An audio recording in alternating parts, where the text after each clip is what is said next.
esvazio de mim.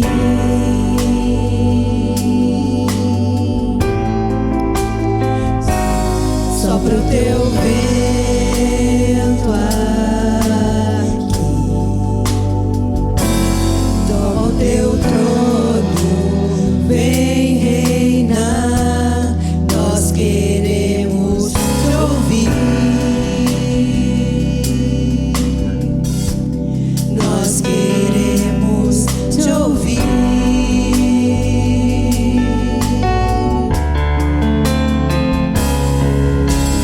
Essa casa é sua casa, nós deixamos ela para ti, Jesus. Essa casa é sua casa, nós deixamos ela para ti, Jesus. Essa casa é sua casa, nós deixamos ela para ti, Jesus.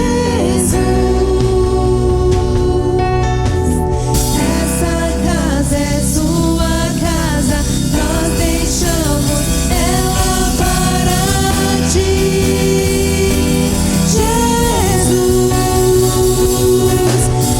Apareça, que o teu nome cresça, enche este lugar, enche este lugar. Apareça, que o teu nome cresça, vem me incendiar, vem me incendiar.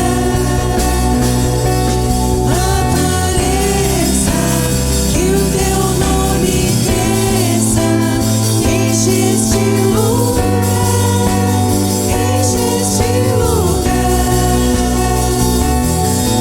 Apareça, que o teu nome cresça, vem me incendiar, vem me incendiar. Você pode declarar essa casa? Essa casa é sua casa, nós deixamos ela para ti, Jesus. Nós somos casa, nós temos templo. Convido o Senhor para habitar dentro de você. Sua casa, nós deixamos ela para ti, Jesus. Essa casa é sua casa, nós deixamos ela para ti, Jesus. Essa casa é sua casa, nós deixamos ela para ti. Amém. Enquanto a gente canta o próximo louvor, é um louvor animado, é um louvor... Peraí que deixa eu ver se tá certo, né? Não. É esse mesmo, gente. Eu fiquei na dúvida agora. Mas é um louvor animado. Então, se você trouxe seus dízimos, se você trouxe sua oferta, que você possa depositar neste momento, porque a palavra diz que a gente tem que fazer isso com alegria. Que a gente, todas as vezes que a gente vai ofertar, que a gente vai dizimar na casa do Senhor, o nosso coração ele tem que estar voltado para isso, voltado para a alegria que o Senhor nos dá.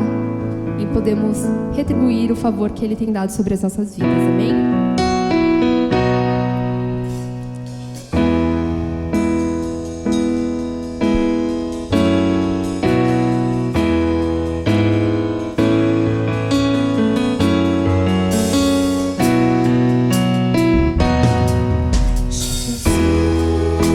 Em tua fidelidade eu me abrigo, e debaixo de tuas asas fico tranquilo.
que a irmã Marilda está orando pelos nossos dízimos e as nossas ofertas nesse momento. Pai querido, Pai amado, muito obrigado, Senhor, primeiramente pelo privilégio de podermos estar aqui na Tua casa, Pai. Obrigada, Senhor, porque nós podemos aqui, Pai, cantar louvores a Ti. Nós somos livres para isso, Pai querido, e muito obrigada por isso, Pai. Pai, em nome de Jesus, eu venho agradecer a tudo que essa igreja está conseguindo, Pai querido. Todos os dízimos e as ofertas estão entrando aqui, Pai. Muito obrigada pelos trabalhos, as portas abertas que o Senhor está fazendo aqui nessa igreja, Pai querido, que as pessoas estão podendo contribuir para a Tua casa, Pai, sem faltar nada na casa delas, Pai querido. É muito bom saber, Pai amado, que o Senhor sempre nos sustenta, nos guarda, Pai querido. É bom saber, Pai querido, que pelo menos, nem se for o pão e a água na mesa de cada um, sempre vai haver, porque o Senhor nunca abandona os Teus, Pai. Muito obrigada por cada pessoa que aqui contribuiu, Senhor Deus, porque sabemos, Pai, que a Tua igreja está em obra e nós precisamos de todas as doações possíveis, Pai.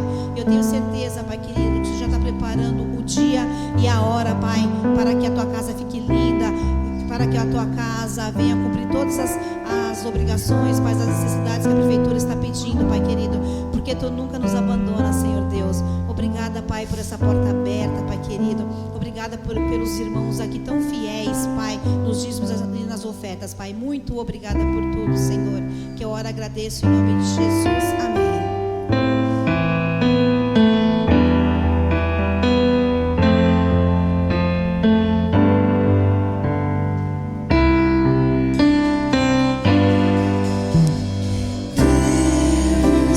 Sara esta nação com o Teu poder, com o óleo da Tua unção.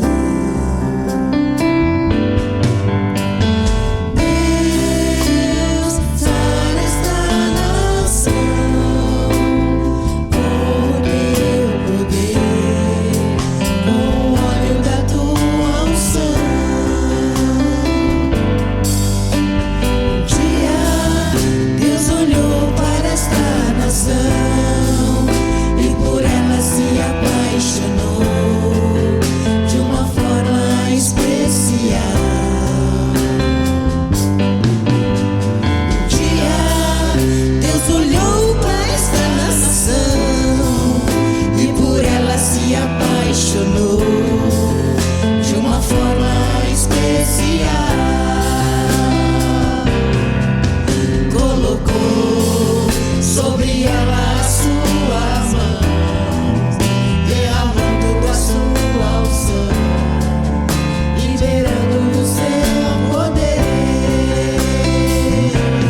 Deus, sara essa nação com o teu poder, com o óleo da tua unção. Senhor meu Deus, nós queremos te pedir, Pai, que o Senhor possa olhar com olhos de amor e misericórdia, com olhos de graça e olhos de sabedoria sobre as nossas vidas, Pai. A tua palavra diz que o Senhor não nega a sabedoria e que a cada dia nós possamos buscar mais sabedoria de ti, que nós possamos, Senhor, nos colocar, Senhor, no secreto, que nós possamos, Senhor, buscar intimidade contigo, nós possamos buscar revelação, nós possamos buscar do teu amor, da tua graça, que a cada dia, Senhor, nós estejamos mais envoltos pelo teu Espírito Santo, mais envoltos, Senhor, para qual é a tua vontade, Senhor, para as nossas vidas, para a nossa igreja, para a nossa comunidade, para o nosso país, Pai, para a nossa nação, Senhor Deus. Te pedimos que o Senhor possa olhar com olhos de amor pelo Brasil, que o Senhor realmente possa liberar da tua unção e do teu amor, que possamos ver a tua mão conduzindo a todos, Pai, que possamos, Senhor, saber que desta terra, desta nação, Senhor, sairão grandes homens e grandes mulheres de Deus que estarão prontos para pregar o teu evangelho a toda criatura, que desta terra e dessa nação se levantarão homens de oração, Pai, porque quão forte é o poder de uma oração, como pode mudar, como pode quebrar barreiras, como pode mudar histórias e destinos, Pai. Então, Senhor, que os nossos joelhos estejam sempre dobrados, que as nossas bocas nunca se calem, Pai, mas que a cada dia mais nós busquemos em oração a Ti, que a cada dia mais nós busquemos nossas respostas em Ti, que a cada dia mais nós busquemos e depositemos a nossa confiança e esperança em Ti, Pai. Eu te agradeço, Senhor, pelo privilégio que é te adorar, pelo privilégio que é estar em tua casa, pelo privilégio, Senhor, que é ser salva e resgatada pelo teu sangue, pelo teu sacrifício e pelo teu amor, Pai. Obrigada pela vida dos meus irmãos aqui presentes. Obrigada, Senhor, por este culto. Recebe, Senhor, este culto, que suba como incenso suave e agradável a Ti. Que o Senhor possa se alegrar, Pai, com cada oração, com cada pedido, que o Senhor possa receber a cada oração e possa responder em favor dos meus irmãos, Pai. Nós te agradecemos por este culto, por cada vida aqui presente. Te pedimos que o Senhor abençoe a cada um, em nome do Senhor Jesus. Amém.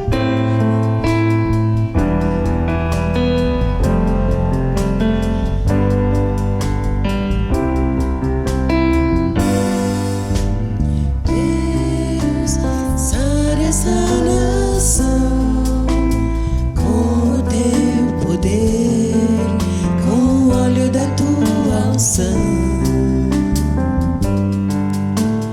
Deus, sara essa nação com o teu poder, com o óleo da tua unção.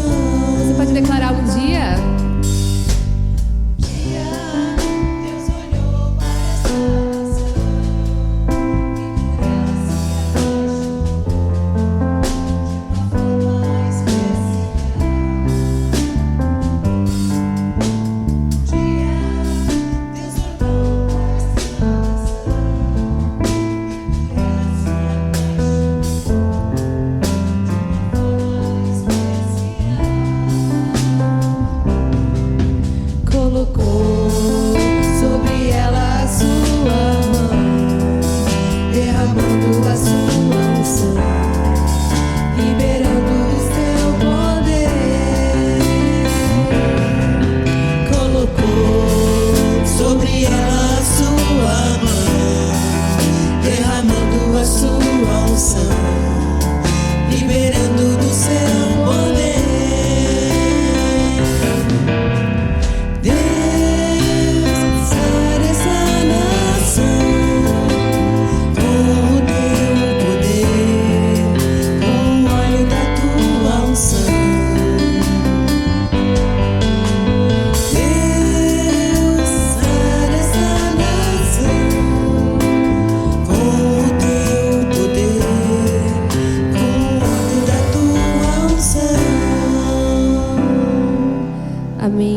podem se assentar, pastor.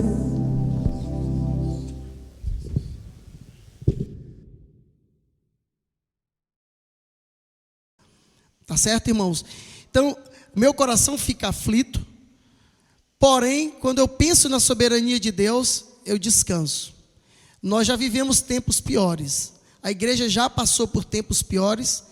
Quem estuda a história da igreja sabe, os piores momentos da igreja foi o final do 1º século, no meio do 2º século e no 3º século, quando o Império Romano decidiu fazer frente, fazer pressão contra o movimento de crescimento da igreja, caçou e assassinou muitos cristãos.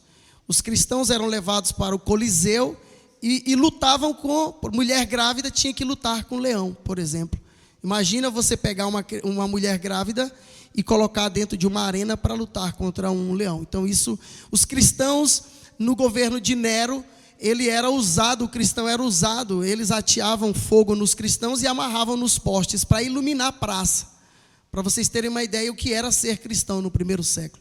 Mas com tudo isso, a igreja foi tão forte, irmãos, que ela conseguiu envolver o Império Romano por dentro do Império Romano, entrando nas artérias do Império Romano, na corrente sanguínea do Império Romano, de tal forma que até o imperador romano se converteu e todo o império foi dominado pela igreja. De modo que de lá, final do 3º século, nós tivemos um governo de 1000 anos. 1000 anos, a igreja governou o planeta Terra por 1000 anos. Ou seja, nunca, nenhum governo, nenhum império, ninguém conseguiu força suficiente para aplacar a força de uma igreja. Então a igreja independe dos resultados. Sofreremos o resultado como cidadãos. As decisões que são tomadas lá em cima vão refletir dentro da sua casa, não é? Vão refletir no seu emprego e vai refletir na rua. Por isso que o apóstolo Paulo diz que a gente precisa orar por quem está no poder, para que tenhamos dias de paz. E ele estava lá debaixo do governo do Império Romano. Portanto, a nossa atuação continua sendo a mesma, de dizer: Deus, ajuda e dê sabedoria, dá-nos sabedoria para saber lidar com esses tempos, porque tempos difíceis virão, não é, irmãos? Mais uma vez passaremos, porém são tempos necessários para a própria edificação da igreja. Agora, irmãos, o que acontece? Mesmo em meio à tribulação, o que nós, agora, como eu falo com a Igreja Batista do Parque Peruche, então o que eu acho que é fundamental que você, que é membro da Igreja Batista do Parque Peruche, saiba. Claro que as outras igrejas sabem disso. E eu sei que a gente sabe disso porque se bate nessa tecla há séculos e séculos e séculos. Mas talvez seja a coisa mais relaxada e mais maltratada dentro do contexto de uma igreja. Seja isso que Jesus fala. E portanto, porque se trata e distrata e maltrata aquilo que é essencial, nós pagamos um preço altíssimo enquanto igreja. O que é essencial numa igreja? O que não pode faltar numa igreja? Pode faltar tudo. Pode faltar prédio, pode faltar banco, pode faltar culto. Imagina, irmão, que o governo decida que nós seremos caçados e caça-se as igrejas e caça-se prédio. Não se pode mais falar, como na China. Para eu pregar na China, primeiro eu tenho que dar o sermão nas mãos do governo e um fiscal do governo tem que avaliar o sermão que é pregado. Todo sermão que é pregado na China ou na Alemanha, por exemplo, todo sermão que é pregado, o pastor na Alemanha ele é um funcionário público. Só para vocês terem uma ideia. Por isso a igreja da Europa é uma igreja morta. Independe de prédio, o que não pode faltar? Não tem ministério de louvor, não tem bateria, não tem som, não tem nada. O que é que faz uma igreja ser igreja? O que é que não pode faltar na Igreja Batista do Parque Peruche? O que é que faz dessa comunidade ser uma igreja de Jesus? Só uma coisa, só. O resto é acessório e não tem importância nenhuma se faltar isso. Vou falar para os irmãos e vou repetir o que eu estou falando, a mesma coisa há 2 anos. Há 2 meses aqui, insistentemente. Capítulo 13 de João.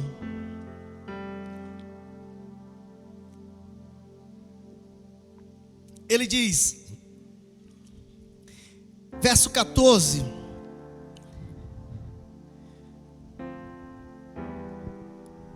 diz assim: irmãos, eu como mestre lavei os pés de vocês. Vocês devem lavar os pés uns dos outros.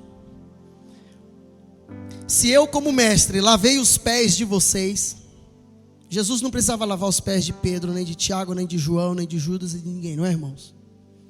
Mas ele lavou os pés numa atitude de servo, de tal forma que ele escandalizou Pedro. Porque na concepção de Pedro, mestre não lava pé, rei não lava pé, presidente não lava pé, ministro não lava pé, pastor não lava pé. Mas Jesus disse assim, ó, no meu reino é assim. Eu lavei os pés de vocês e dei o exemplo para que vocês, na minha comunidade, é assim que funciona. Os membros lavam os pés uns dos outros. É assim que na minha comunidade funciona. Na minha comunidade, na comunidade dos discípulos de Jesus, um discípulo lava o pé do outro. O que é lavar os pés? Pode lavar literalmente ou não. Não é necessário. E ele diz, verso 17. Verso 15, irmãos, 15. Eu vos dei o exemplo, para que como eu vos fiz, façais vós também. Então eu dei o exemplo.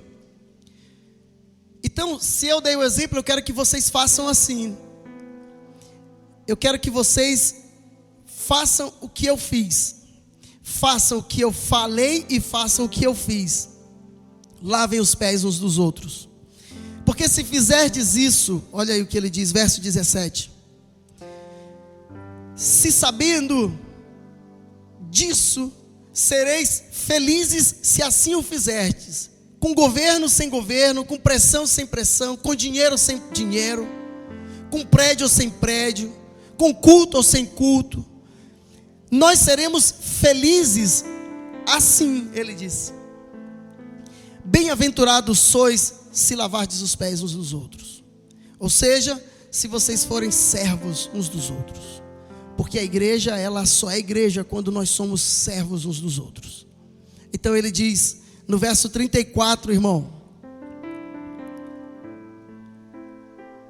eu vos dou um novo mandamento, que vos ameis uns aos outros, assim como eu vos amei, que também vos ameis uns aos outros. Veja, um novo mandamento eu vos dou. Por que é novo?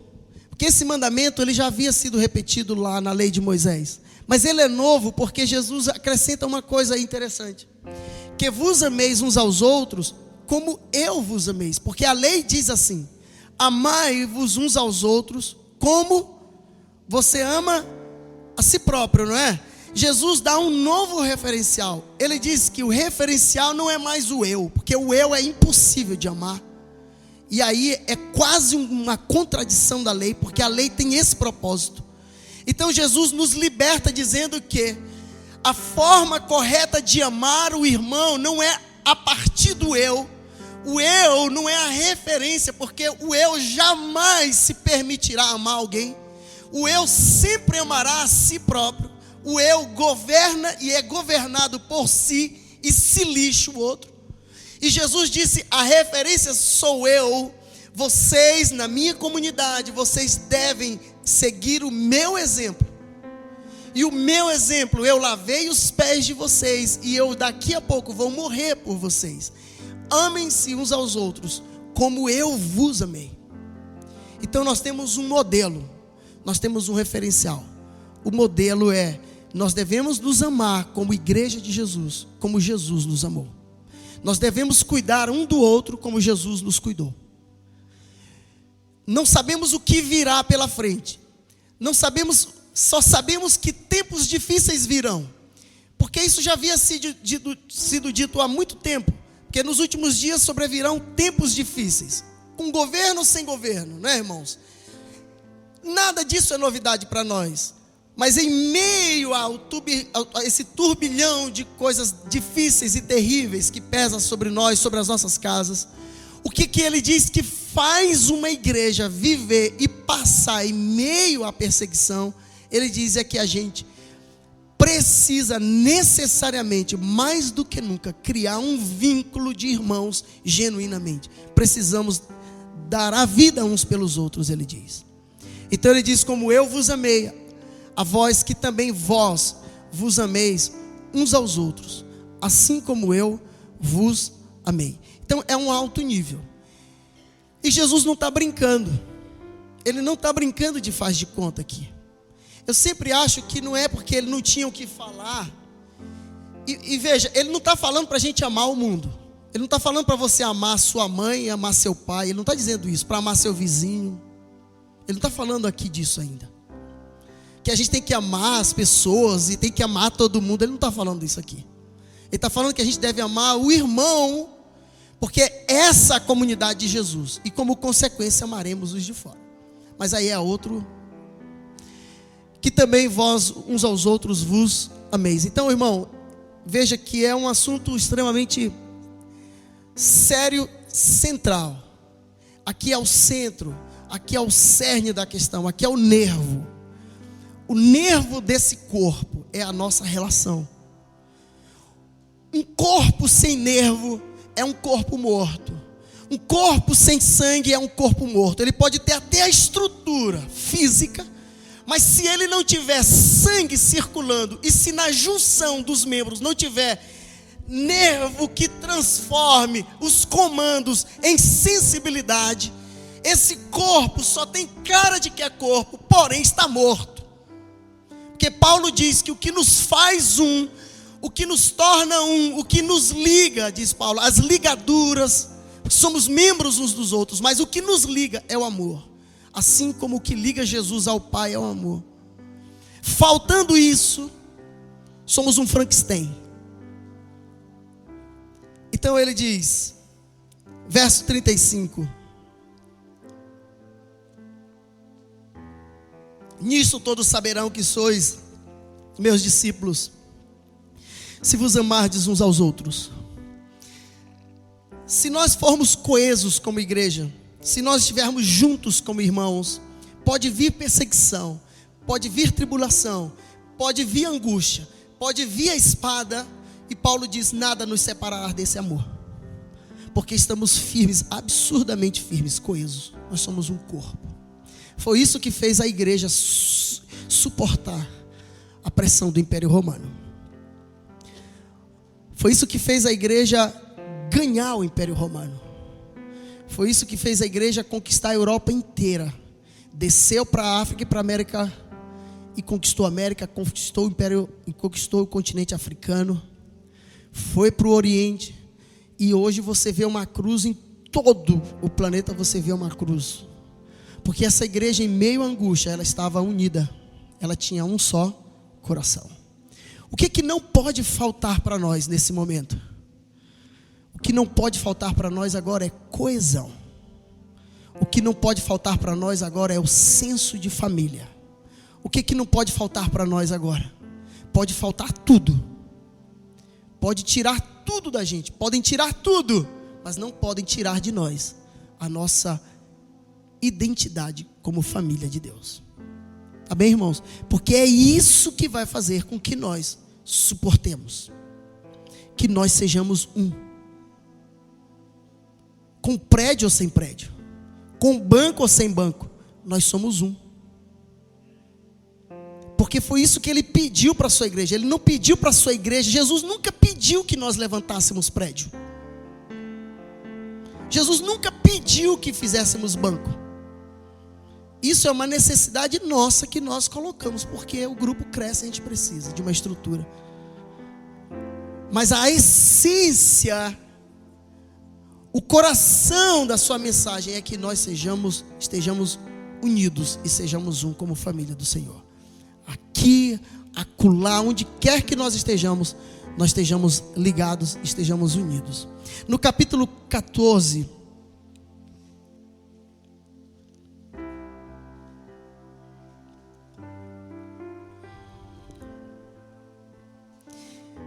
muito interessante quando ele diz no verso 10, respondendo para Filipe, e ele diz, mostra-nos o Pai.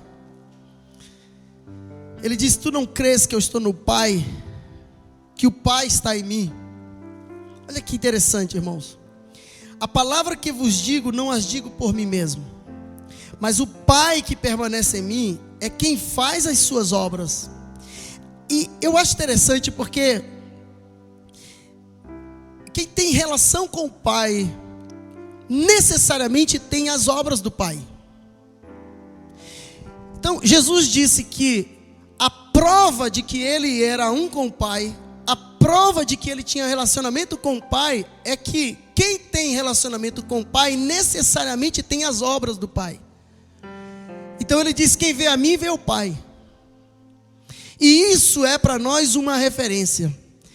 As suas obras são as obras de Jesus, que testemunham da sua relação com o Pai. Então veja no verso 11, crede em mim, eu estou no Pai, Ele está em mim. Crede pelo menos por causa das mesmas obras. As mesmas obras. Se nós estamos no Pai, nós estamos em Jesus, se dizemos que o Espírito Santo está em nós, então as nossas obras são iguais às de Jesus. E as nossas obras devem refletir a nossa relação com Jesus, porque veja, o verso 12. Em verdade vos digo, aquele que crê em mim, fará também as obras que eu faço. Então veja, assim como eu creio no Pai e faço as obras do Pai, quem crê em mim também fará as obras que eu faço, de modo que quem vê vocês, vê a mim. Porque quem tem fé faz obras. Não existe fé infrutífera.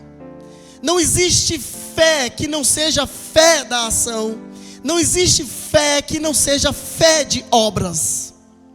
Não existe uma fé que não produza obras. Não pode haver relação com Deus que não exista relação com o outro. Então Jesus está dizendo, quem tem fé tem obras.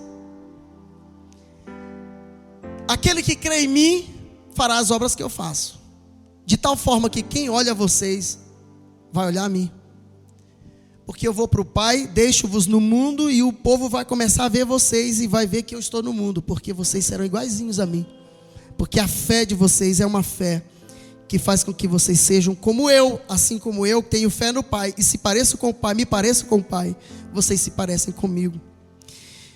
E eu farei tudo o que pedirdes em meu nome, para que o Pai seja glorificado no Filho. Se me pedirdes alguma coisa em meu nome, eu o farei. Verso 15 então, olha aí, irmãos, a gente ir para os finalmente.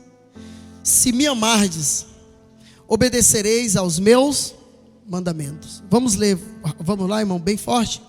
Se me amais, guardai os meus mandamentos. Se me amais, guardais os meus mandamentos. Olha que coisa interessante. Então, aqui tem vamos dizer, é o chamado pulo do gato. Se creio, faço as obras dele. Se eu amo, faço as obras dele. Se me ama, guarda os meus mandamentos. E o seu mandamento qual é? Qual que é o seu mandamento? Nós acabamos de ler. Então ele diz, o que ele vai fazer? Chega no verso 21.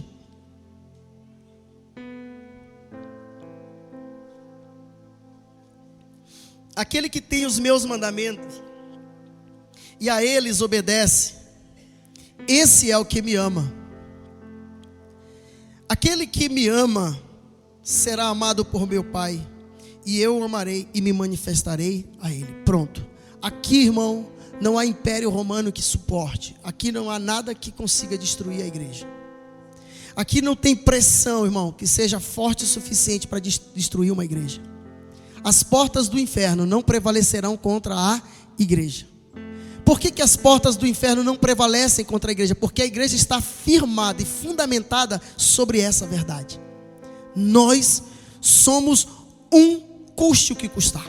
Ele nos deu o exemplo e nós somos servos. O princípio que norteia as nossas relações é de serviço. Nós somos servos uns dos outros. Somos escravos uns dos outros. Estamos para servir um ao outro. Estamos aqui para fazer de 3, 4, 1.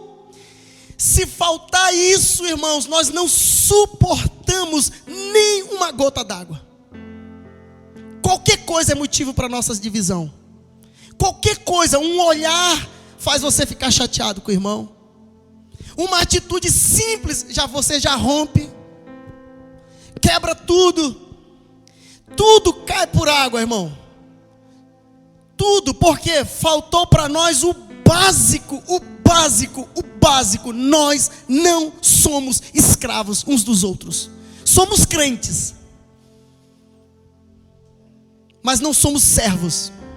Somos batistas e batemos no peito, mas não somos escravos uns dos outros. Não obedecemos ao que é essencial. Faltou o essencial, é vento. Tudo é vento. Não suportaremos a tribulação dos últimos dias, que já pesa sobre nós. O que faz uma igreja de Jesus ser a igreja de Jesus é que os seus membros são iguais a Jesus. Eles estão dispostos a dar a vida uns pelos outros. Para que possamos suportar a pressão dos últimos dias, a gente precisa mais do que nunca levar a sério esse mandamento. Os dias que virão serão dias mais difíceis do que os de ontem. Se foi difícil para nós ano passado, o ano que vem será um pouco mais difícil. 2024 será um pouco mais difícil. 2025 cada vez mais difícil. Há quem já diga que nós vamos sumir. Já vaticinaram a nossa desistência, porque nós estamos tão dispersos que já cantaram a bola. Mas nós não vamos sumir, porque estamos pautados e fundamentados sobre uma verdade fundamental, que é a verdade dos relacionamentos e do amor. Sob pressão, sobre angústia, nós seremos um. Amém, irmãos? Nós seremos um. Amamos a igreja do Senhor Jesus Cristo. Amamos o corpo de Jesus. Servimos ao corpo de Jesus.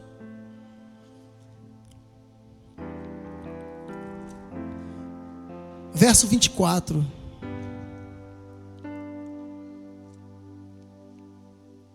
Quem não me ama, não me obedece. Quem não me ama, não obedece às minhas palavras. E veja, as palavras que vocês estão ouvindo, ele diz, não são minhas, são do Pai. Então quem não me obedece, não obedece ao Pai. E se não me obedece, não há relação nem comigo e não com o Pai, nem com o Pai. Veja a importância, no capítulo 15, irmãos, como é importante obedecermos aos seus mandamentos. Verso 7. Se permanecerdes em mim, capítulo 15, verso 7. Se permanecerdes em mim, as minhas palavras permanecerem em vós, pedi o que quiserdes, e vos será concedido. Porque o meu Pai é glorificado nisso, em que deis muito fruto, e assim sereis meus discípulos. Como meu Pai me amou, assim também eu vos amei.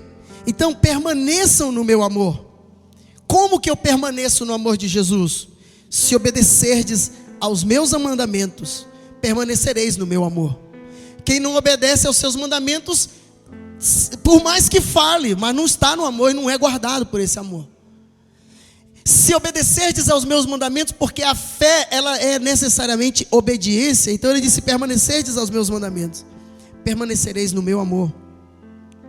Do mesmo modo que eu tenho obedecido aos mandamentos do meu Pai, e no seu amor eu permaneço.